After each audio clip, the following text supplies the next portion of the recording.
রান্না হয়ে গেছে। এখন রাহুলকে ডেকে খেতে দিলেই হয়। তাড়াতাড়ি গিয়ে ডাকি, না হলে ওরা আবার কলেজে লেট হয়ে যাবে যেতে। এখন উঠে পড়, উঠে খেয়ে কলেজে যা, না হলে রোজকার মতো আজও লেট হয়ে যাবে তোর ভাই। দিদি, তুই আজ কত সকালে উঠেছিস? এত তাড়াতাড়ি তোর রান্না হয়ে গেল? ভাইরে, গরিব মানুষের সংসারে সূর্য ওঠার আগেই সকাল হয়ে যায়। এই নে, এবার তাড়াতাড়ি করে সবটা ভাত খেয়ে নে তো দেখি। হ্যাঁ, খাচ্ছি, কিন্তু দিদি তুই খাবি না? আমার খিদে নেই, আমি পরে খাবো, তুই খেয়ে নে।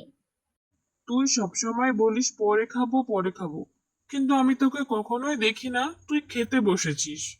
এ কথা বলার পর রাহুল খেতে শুরু করে এবং তারপর সে কলেজের উদ্দেশ্যে বেরিয়ে পড়ে। রাহুল, প্রিয় ভাই আমার, তোর দুবেলার খাবার জোটাতেই আমার কষ্ট হয়ে যায়। আবার আমি নিজে খেলে তোর পড়াশোনা কিভাবে চালাবো? মেঘলা বাজারের একটি ছোট্ট জামা কাপড়ের দোকানে কাজ করত। বাড়িতে কোনো খাবার না থাকায় এক গ্লাস জল খেয়ে সে কাজের উদ্দেশ্যে বেরিয়ে পড়ে। আরে মেঘনা, তুমি চলে এসেছো? হ্যাঁ কাকু, আজ একটু তাড়াতাড়ি চলে এলাম। মেঘনা, তোমাকে একটা খারাপ খবর দিতে হবে। কি হয়েছে কাকু? আজকাল দোকানটা লোকসান চলছে বড্ড। দোকানটা কাল থেকে বন্ধ থাকবে, তোমার আর আসতে হবে না। কিন্তু কাকু, আমার কাজটা। আমি সত্যিই অসহায়, আমার কিছু করার নেই। দোকানদারের এমন কথা শোনার পর মেঘলা কি করবে বুঝতে না পেরে তৎক্ষণাৎ সে দোকান থেকে বেরিয়ে পড়ে। দিদি, আজ তোর মুখটা এত শুকনো কেন লাগছে? কিছু না রে, একটু ক্লান্ত লাগছে। তুই ঠিক আছিস তো দিদি? তুই ভালো থাকলেই আমি ভালো থাকি ভাই। এরপর কিছুদিন পরেই রাহুল একটা বড় কলেজে চান্স পায়। আর এদিকে রাহুলের দিদি মেঘলা ভাবতে থাকে সংসারটা কিভাবে সে চালাবে। দিদি দিদি হাহ, কি হয়েছে ভাই, কি হয়েছে? দিদি, আমি কলেজে চান্স পেয়েছি। বাবা আজকে থাকলে কতই না খুশি হতো। কিন্তু দিদি, ভর্তি হতে প্রায় 20,000 টাকা খরচ হবে। হে ভগবান, আমার তো কাজটাও নেই, এখন কোথা থেকে এত টাকা আমি জোগাড় করব। তুই শুধু ভর্তির প্রস্তুতি নে ভাই, টাকার ব্যবস্থা আমি করব।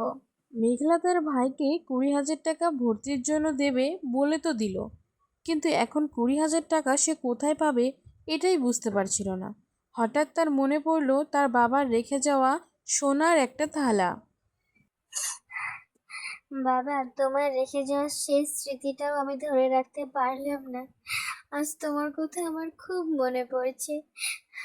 আজ হয়তো তুমি থাকলে এটা আমার বিক্রি করতে হতো না, কিন্তু এখন যদি আমি তোমার রেখে যাওয়া শেষ স্মৃতি এই সোনার থালাটা বিক্রি না করি, তাহলে আমার ভাইয়ের পড়াশোনাটা শেষ হয়ে যাবে।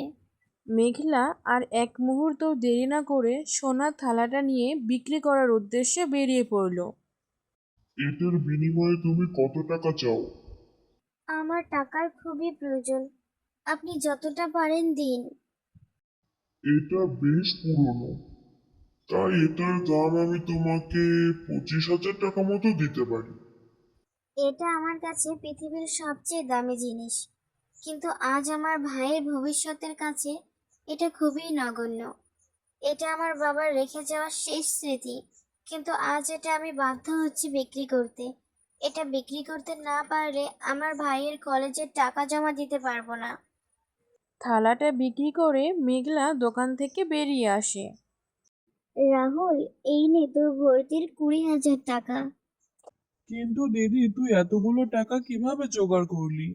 একটু একটু করে জমিয়েছিলাম এই টাকাগুলো আমি। দিদি, তুই আমার জন্য অনেক কষ্ট করিস। আমি চাকরি পেলে তোকে একটা বড় বাড়ি বানিয়ে দেব, আর তোর কোনো কষ্টই রাখবো না, দেখিস। বাড়ি বড় হলেই সুখ বড় হয় না রে ভাই, মানুষ বড় হলে তবেই সুখ বড় হয়। এরপর রাহুল শহরের একটা বড় অফিসে চাকরি পেয়ে যায়।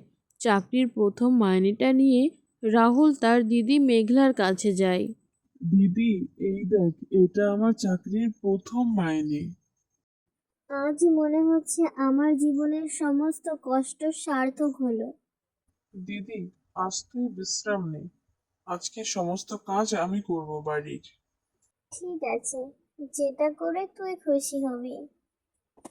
আরে এটা এখানে কি? দেখি তো একটু। আরে এটা তো বাবার সেই সোনার থালাটা বিক্রি করার রসিদ। দিদি, দিদি। কি হয়েছে, এভাবে কেন চিৎকার করছিস তুই? দিদি, তুই আমার জন্য বাবার রেখে যাওয়া শেষ স্মৃতিটাও বিক্রি করে দিয়েছিলি। কই, কখনো তো আমাকে বলিসনি। একটা স্মৃতি হারিয়ে গেলে আবার নতুন স্মৃতি তৈরি করা যায়, কিন্তু তোর স্বপ্ন ভেঙে গেলে আর সেটা ফিরতো না কোনোদিন।